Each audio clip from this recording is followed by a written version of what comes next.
Assalamualaikum warahmatullahi wabarakatuh. Perkenalkan, nama saya Arya Putra Widana dari program studi Administrasi Pendidikan dengan NIM 2100489 dari kelas 5B. Di sini saya akan mempresentasikan hasil karya tulis ilmiah saya dengan judul Perencanaan Rekrutmen Tenaga Pendidik dan Kependidikan di Sekolah Menengah Atas Swasta Yayasan Atikan Sunda Kota Bandung. Dalam presentasi kali ini terdapat tiga pokok bahasan. Yang pertama yaitu bab 1 pendahuluan yang di dalamnya terdiri dari latar belakang, batasan dan rumusan masalah, lalu tujuan penelitian dan manfaat penelitian. Lalu di lalu terdapat bab 2 yaitu kajian pustaka yang di dalamnya terdiri dari kajian teori, penelitian terdahulu, kerangka pikir, lalu di bab 3 yaitu metode penelitian terdapat metode dan pendekatan penelitian, lalu lokasi penelitian, lalu teknik pengumpulan data, lalu sumber data, dan mekanisme pengolahan data.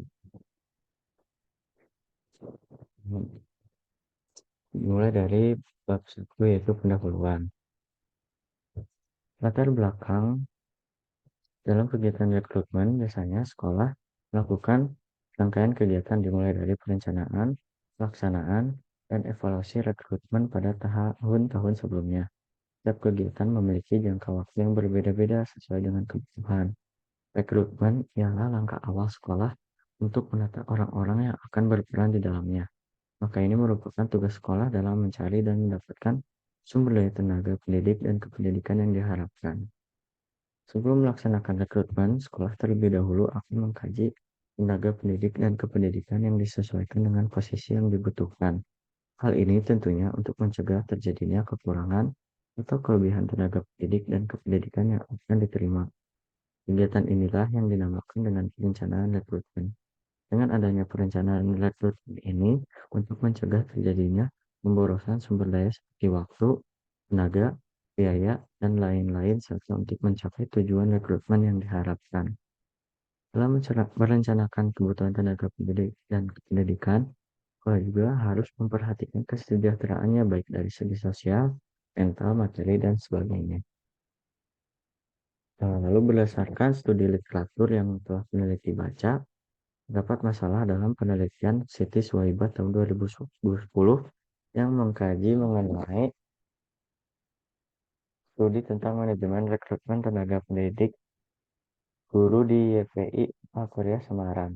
Hasil penelitian menunjukkan bahwa dalam manajemen rekrutmen tenaga pendidik di YPI Al-Quria Semarang sudah cukup baik dalam arti semua kegiatan manajemen rekrutmen tenaga pendidik mulai perencanaan sampai dengan evaluasi sudah dilaksanakan, namun belum dilaksanakan secara maksimal. Hal ini dapat dilihat dari perencanaan tenaga pendidik atau pegawai yang dilakukan secara mendadak, sedangkan dalam proses rekrutmen itu sendiri membutuhkan waktu yang cukup lama. Lalu peneliti pun membaca studi literatur penelitian Sulistilyani Sari tahun 2019 yang mengkaji mengenai strategi rekrutmen tenaga pendidik dan kependidikan di SMA Muhammadiyah 25 Pamulang. Hasil penelitian ini menunjukkan bahwa masih adanya kendala dalam hal rekrutmen tenaga pendidik dan kependidikan di SMA Muhammadiyah 25 Pamulang, yaitu dalam perekrutan tenaga pendidik dan kependidikan yang berperan besar itu adalah pihak perguruan. Kepala sekolah hanya memberikan surat ke pihak perguruan apabila membutuhkan tenaga pendidik dan kependidikan, yang selanjutnya akan diproses oleh pihak perguruan. Pihak perguruan pun terkadang membutuhkan waktu yang cukup lama untuk mendapatkan tenaga baru karena eh, perguruan ini terkadang membuka lowongan melalui iklan di koran. Sekolah membuka lowongan hanya ketika membutuhkan pegawai saja. Kegiatan rekrutmen tidak dilakukan setiap tahun. Waktu pelaksanaan rekrutmen pun terkadang tidak terjadwal karena kesibukan tim rekrutmen.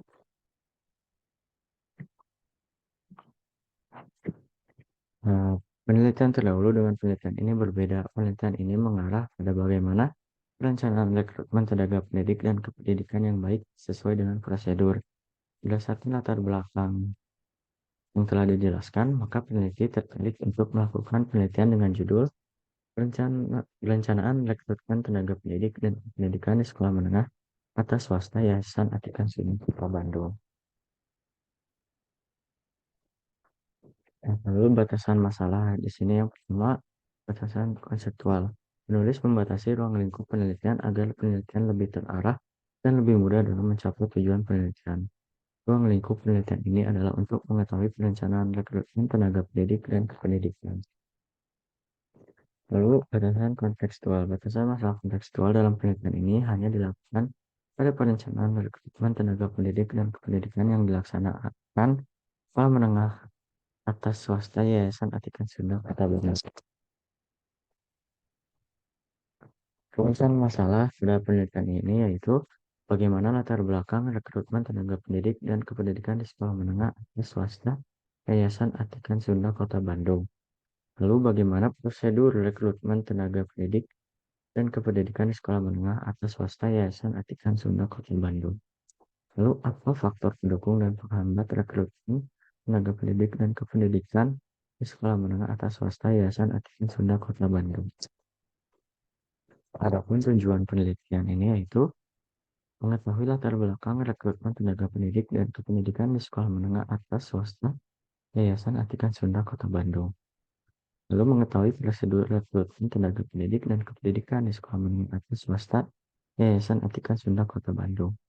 Lalu mengetahui faktor pendukung dan penghambat perencanaan rekrutmen tenaga pendidik dan kependidikan di sekolah menengah atas swasta Yayasan Atikan Sunda Kota Bandung. Adapun manfaat penelitian ini pertama yaitu manfaat teoritis. Penulis berharap hasil penelitian ini dapat memperluas dan memperdalam kajian ilmu sumber daya manusia yang di dalamnya membahas tentang kaitan perencanaan rekrutmen tenaga pendidik dan kependidikan dalam sebuah sekolah. Lalu terdapat manfaat praktis. Yang pertama bagi peneliti. Bagi peneliti tentunya diharapkan dapat memberikan pengetahuan dan menambah wawasan penulis tentang segala sesuatu yang bersangkutan dengan rekrutmen tenaga pendidik dan kependidikan, khususnya dalam perencanaan rekrutmen tenaga pendidik dan kependidikan. Lalu bagi lembaga pendidikan, hasil dari penelitian ini diharapkan dapat digunakan sebagai bahan masukan dan bahan pertimbangan dalam mendayagunakan tenaga pendidik dan kependidikan yang efektif dan efisien guna mencapai tujuan pendidikan demi kemajuan lembaga. Lalu yang ketiga, bagi calon tenaga pendidik dan kependidikan dapat menjadi bahan masukan dalam proses rekrutmen tenaga pendidik dan kependidikan agar bisa memenuhi kualifikasi yang dibutuhkan dan sesuai dengan latar belakang pendidikannya. Lalu bab kedua yaitu kajian pusaka. Yang pertama ada kajian teori. Kajian teori ini dibagi ke dalam beberapa bagian. Yang pertama, konsep administrasi pendidikan. Administrasi pendidikan berasal dari dua kata, yaitu administrasi dan pendidikan. Menurut Hadari Nawawi tahun 1997 mengatakan bahwa administrasi pendidikan adalah serangkaian kegiatan atau keseluruhan proses pengendalian kerjasama sejumlah orang untuk mencapai tujuan pendidikan secara berencana dan sistematis yang diselenggarakan dalam lingkungan tertentu, terutama berupa lembaga pendidikan formal. Administrasi pendidikan merupakan sebuah proses untuk mendayagunakan sumber daya pendidikan dalam fungsi manajemen, yaitu perencanaan, pelaksanaan, pengawasan, dan evaluasi. Melihat dari prosesnya, maka tujuan administrasi pendidikan yaitu agar semua kerjaan bisa mendayagunakan sumber daya yang dimiliki supaya berjalan dengan baik dan teratur sehingga dapat mencapai tujuannya. Sumber daya tersebut berupa sumber daya manusia, keuangan, sarana prasarana, kurikulum, dan lain-lain. Sumber daya manusia merupakan sumber daya yang paling utama karena mereka akan mengatur sumber daya yang lain. Tanpa adanya manusia, maka sumber daya yang lain tidak bisa didaya-gunakan. Lalu di sini terdapat rekrutmen. Dalam bidang ilmu administrasi pendidikan, rekrutmen merupakan salah satu aspek krusial yang harus diamati karena merupakan kegiatan penyediaan sumber daya manusia untuk mengisi kekosongan sebuah posisi atau jabatan dalam organisasi. Kegiatan rekrutmen akan selalu ada selama organisasi itu ada, tapi jangka waktunya disesuaikan dengan kebutuhan masing-masing organisasi. Menurut Anwar Praboma Negara tahun 2004, menyatakan bahwa rekrutmen adalah suatu proses atau tindakan yang dilakukan oleh perusahaan untuk mendapatkan tambahan pegawai yang melalui tahapan yang mencakup identifikasi dan sumber-sumber penarikan pegawai, lalu menentukan kebutuhan pegawai yang dibutuhkan perusahaan, lalu proses seleksi, penempatan, dan orientasi pegawai. Lalu juga terdapat definisi menurut Resetter dalam Sukarno Eko tahun 2015 yang menyatakan bahwa rekrutmen merupakan kegiatan yang terintegrasi dalam perencanaan strategik sumber daya manusia yang berupaya untuk mengisi lowongan pekerjaan yang ada dalam organisasi atau lembaga pendidikan. Sejalan dengan itu, Faustino Cardoso Gomez tahun 2003 menyebutkan bahwa rekrutmen merupakan proses mencari, menemukan, dan menarik para pelamar untuk dipekerjakan dalam dan oleh suatu organisasi. Berdasarkan beberapa definisi yang sudah dijelaskan, maka dapat disimpulkan bahwa rekrutmen adalah suatu aktivitas untuk merencanakan penyediaan sumber daya manusia yang sesuai dengan kualifikasi yang dilaksanakan secara komprehensif serta sesuai dengan kebutuhan organisasi pada masa ini dan pada masa yang akan datang. Lalu tujuan rekrutmen ini pun menurut Andy Shimamura tahun 1997 menjelaskan bahwa tujuan rekrutmen ini yaitu yang pertama untuk memikat sekumpulan besar pelamar kerja sehingga organisasi akan mempunyai kesempatan yang lebih besar untuk melakukan pemilihan terhadap calon-calon pekerja yang dianggap memenuhi standar kualifikasi organisasi. Yang kedua, tujuan pasca pengangkatan adalah penghasilan karyawan-karyawan yang merupakan pelaksana yang baik dan akan tetap bersama dengan perusahaan sampai jangka waktu yang masuk akal. Lalu yang ketiga, upaya-upaya perekrutan hendaknya punya efek liburan yakni citra umum organisasi haruslah menanjak dan bahkan pelamar-pelamar yang gagal haruslah mempunyai kesan-kesan positif terhadap perusahaan. Lalu terdapat proses rekrutmen. Menurut Shimamura tahun 1997, terdapat beberapa langkah penting dalam rekrutmen, yaitu yang pertama, penyusunan strategi untuk merekrut, lalu pencarian pelamar-pelamar kerja, lalu penyaringan pelamar-pelamar yang tidak cocok, dan yang terakhir pembuatan kumpulan pelamar. Lalu terdapat perencanaan. Perencanaan merupakan salah satu fungsi manajemen yang paling pertama dari setiap fungsi-fungsi manajemen lainnya. Dengan adanya perencanaan, peluang setiap kegiatan organisasi akan lebih lancar, konsisten, dan terkoordinasi. Menurut Husaini Usman tahun 2006 mendefinisikan bahwa perencanaan sebagai sejumlah kegiatan yang ditentukan sebelumnya untuk dilaksanakan pada suatu periode tertentu dalam rangka mencapai tujuan yang ditetapkan. Lalu senada dengan hal itu, menurut Abin dan Saud tahun 2011 memandang bahwa perencanaan adalah suatu rangkaian proses kegiatan menyiapkan keputusan mengenai apa saja yang diharapkan terjadi, contohnya peristiwa, keadaan, suasana, dan sebagainya, dan apa yang akan dilakukan, yaitu ekstensifikasi, revisi, renovasi, substitusi, kreasi, dan sebagainya. Dari beberapa definisi yang telah dijelaskan tadi, maka dapat disimpulkan bahwa perencanaan adalah suatu kegiatan untuk mengkaji dalam rangka pengambilan keputusan terhadap program atau kegiatan yang akan dilaksanakan di masa depan dengan prosedur yang terstruktur agar dapat mencapai tujuan yang telah ditentukan secara efektif dan efisien. Lalu ada unsur-unsur perencanaan menurut Cornell dan Phil tahun 1984, yaitu yang pertama, berencana berarti memilih, lalu perencanaan merupakan alat pengalokasian sumber daya, lalu perencanaan merupakan alat untuk mencapai tujuan, Dan yang terakhir, perencanaan mengacu ke masa depan. Lalu di sini pun terdapat langkah-langkah dalam perencanaan. Terdapat 4 langkah dalam perencanaan, di antaranya pertama menetapkan tujuan, lalu merumuskan keadaan, lalu menganalisis lingkungan internal dan eksternal, lalu mengembangkan rencana atau proses kegiatan untuk pencapaian tujuan. Lalu di sini terdapat perencanaan dalam rekrutmen. Pada saat organisasi akan melaksanakan rekrutmen, biasanya organisasi akan membuat perencanaan terlebih dahulu. Perencanaan tersebut akan dianalisis oleh pihak-pihak yang terkait dalam organisasi. Perencanaan di dalam rekrutmen merupakan suatu keharusan bagi organisasi manapun, sebab hal ini untuk mengetahui seberapa besar kebutuhan sumber daya manusia untuk mengisi kekosongan jabatan dalam sebuah organisasi. Adapun fungsi perencanaan dalam rekrutmen adalah sebagai berikut. Pertama, untuk menentukan jabatan apa saja yang sedang dibutuhkan. Lalu yang kedua, dapat memperhitungkan anggaran yang tersedia. Lalu yang ketiga, melakukan skala prioritas untuk menghindari pemborosan sumber daya. Lalu yang keempat, untuk analisis faktor internal dan eksternal yang dapat mempengaruhi kegiatan rekrutmen. Lalu di sini terdapat tenaga pendidik dan kependidikan. Sumber daya manusia merupakan salah satu sumber daya yang sangat penting dalam dunia pendidikan.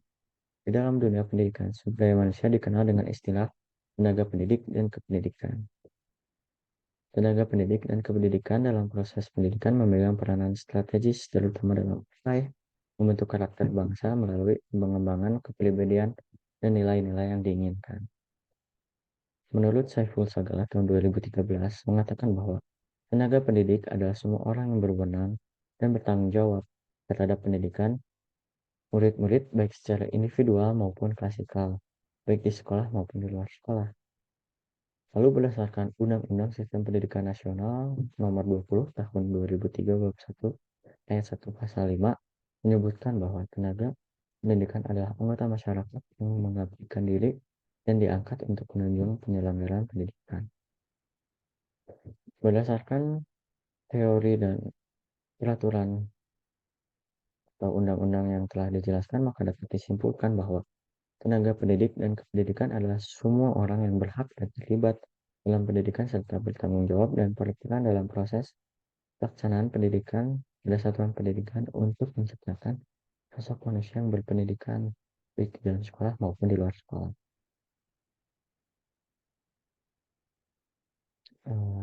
Lalu calon tenaga pendidik harus mempunyai kualifikasi akademik dan kompetensi yang sesuai dengan ketentuan yang berlaku. Untuk menjadi tenaga pendidik dan minimal lulusan sarjana ataupun diploma 4 serta latar belakang pendidikan pada saat perguruan tinggi sesuai dengan pelajaran yang akan diampu. Itu merupakan kualifikasi untuk calon tenaga pendidik.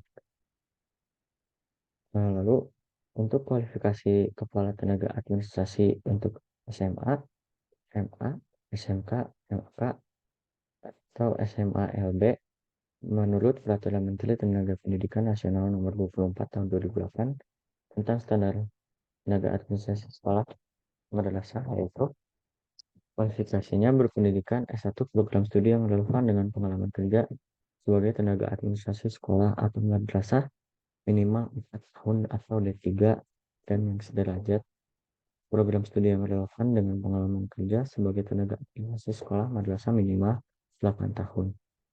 Lalu yang kedua, memiliki sertifikat kepala tenaga administrasi sekolah dari lembaga yang ditetapkan oleh pemerintah. Lalu terdapat metode rekrutmen tenaga pendidik dan kependidikan. Terdapat dua metode yang dapat diterapkan, yaitu metode internal dan metode eksternal. Metode internal terdapat 3 metode dalam rekrutmen internal menurut Herman Sufiandi tahun 2008. Yang pertama yaitu job posting dan job bidding, lalu referensi pegawai lama, dan 3 rencana suksesi atau penggantian tenaga pendidik dan kependidikan. Lalu juga terdapat metode internal menurut Mendikbud Lowongan kerja dapat dicari melalui pengumuman pada pekan sekolah dari mulut ke mulut, surat personalia sekolah, daftar promosi berdasarkan kinerja, rating potensial yang diperoleh dari aktivitas aktivitas penilaian, daftar senioritas, dan daftar yang dihasilkan oleh inventarisasi skill dalam departemen SDM sekolah.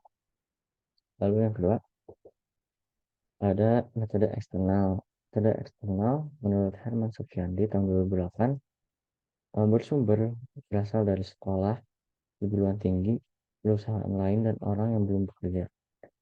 Metode-metodenya pun beragam, yaitu meliputi iklan, agen tenaga kerja, hubungan dengan perguruan tinggi, magang, asosiasi profesional, dan referensi pegawai lama.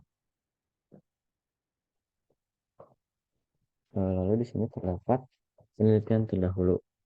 Dari beberapa penelitian terdahulu, peneliti mengambil satu penelitian yang relevan, yaitu penelitian yang dilakukan oleh Putri Amalia tahun 2010. Dalam penelitiannya berjudul Strategi Rekrutmen Tenaga Pendidik dan Pendidikan pada SDIT Darul Mutakin Palu Bogor. Jenis penelitian ini merupakan deskriptif dengan menggunakan metode pendekatan kualitatif. Hasil penelitian ini menunjukkan bahwa strategi rekrutmen yang dilakukan sudah cukup baik. Lalu terdapat kerangka berpikir. Di sini terdapat input. Dalam input terdapat fenomena umum, yaitu kurang matangnya perencanaan dalam rekrutmen tenaga pendidik dan kependidikan. Lalu terdapat fenomena khusus, yaitu tidak terjadwalnya pelaksanaan rekrutmen tenaga pendidik dan kependidikan serta pelaksanaan rekrutmen yang belum sesuai dengan fungsi-fungsi manajemen. Lalu terdapat gap, itu kondisi idealnya, yaitu prosedur perencanaan yang matang dalam kegiatan rekrutmen diharapkan dapat merekrut sumber daya manusia secara efektif dan efisien agar tidak terjadi pemborosan sumber daya. Proses perencanaan rekrutmen tenaga pendidik dan kependidikan. Perencanaan rekrutmen tenaga pendidik dan kependidikan adalah pengembangan strategi dan perencanaan tenaga pendidik yang komprehensif guna memenuhi kebutuhan organisasi atau sekolah di masa depan. Tujuan perencanaan rekrutmen adalah untuk menjamin ketersediaan tenaga pendidik di masa sekarang dan masa yang akan datang, untuk menghindari terjadinya kekurangan tenaga pendidik, untuk menetapkan tenaga pendidik sesuai dengan kebutuhan sekolah, dan untuk meningkatkan keefektifan sekolah. Proses rekrutmen tenaga pendidik adalah suatu tahapan yang dilakukan oleh lembaga pendidikan dalam pencarian calon tenaga pendidik. Untuk mendapatkan tenaga pendidik yang berkompeten, maka sekolah harus melakukan proses rekrutmen sekolah secara selektif dan komprehensif.